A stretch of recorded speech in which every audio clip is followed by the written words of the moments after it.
दहशत गर्दों ने 4 बहनों के इकलौते सहारे इमरान को भी ना छोड़ा।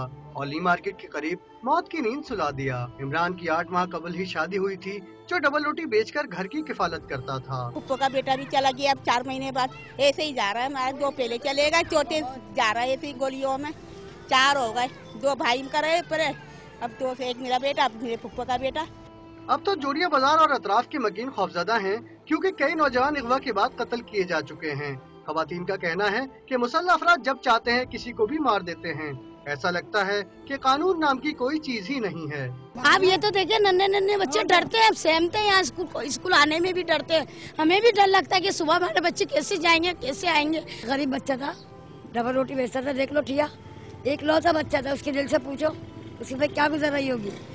इमरान के बूढ़े माँ बाप अपने जवान और इकलौते बेटे की मौत पर होशो हवास खो बैठे हैं। कैमरामैन मेहदी अली के साथ महराज अख्तर, डॉन न्यूज, कराची।